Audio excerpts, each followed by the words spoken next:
गरीबों की मौत का सारा प्रकृति के द्वारा इशारा किया जा रहा है, लेकिन सरकार को कोई भी इसकी फ़िक्र नहीं, एक दिन भी बताने के लिए तैयार नहीं कि इस जो प्राकृतिक आपदा आ गई है सुखाड़ की, इसके लिए सरकार कौन सी व्यवस्था कर रही है, कौन सा भरोसा दे रहे हैं किसानों को।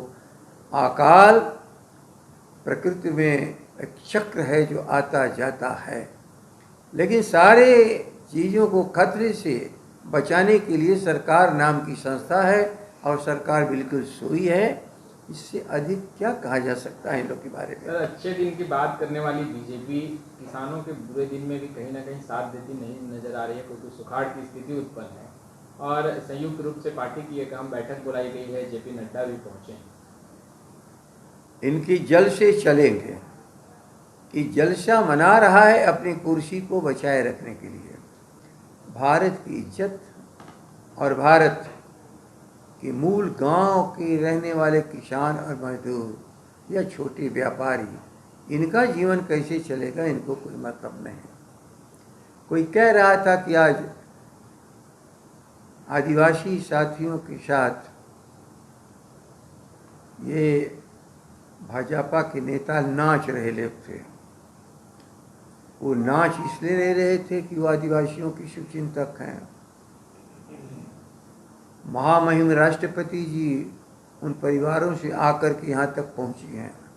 इसके लिए हम लोग इस परिस्थिति का जो भारत में उन्हें सम्मान मिला है, हम लोग सभी उनके प्रति सम्मान प्रकट करते हैं। लेकिन कभी कल्पना है आदिवासी आदिवासी क्यों हैं?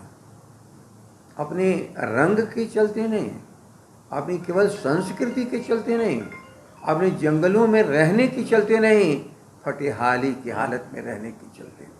कौन से लोग हैं जो इनको फटेहाल की हालत में रखा?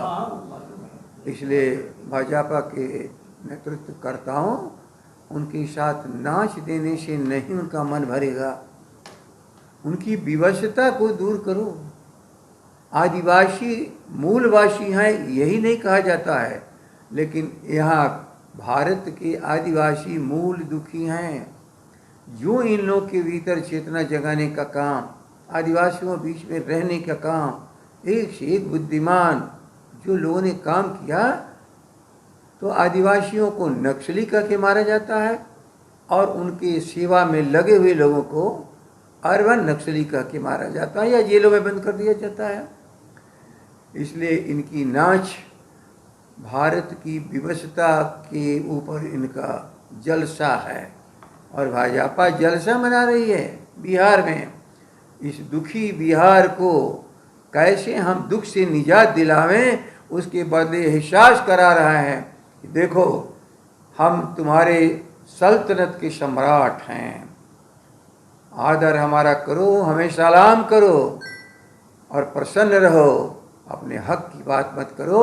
हक की बात यदि पार्लियामेंट भी करना चाहेगा महंगाई के लिए, महंगाई मतलब आम जनता को सुविधा देने के लिए, पार्लियामेंट भले 10 दिन से बंद रह जाएगा, भले भूख से मर जाए, महंगाई से तबाह हो जाए, लेकिन भारत की संसद यहाँ जनता की आवाज़ जो उनके दुखों को प्रकट करती है, उस आवाज़ को कैसे दबा दिया जा, समाप्त कर दिया जा, उनका निलंबन किया जा रहा है, सदन से बाहर किया जा रहा है और व्यर्थ की जो हमारी समस्या जिस पर बहस होनी चाहिए उस सारे समय को व्यर्थ किया जा रहा है।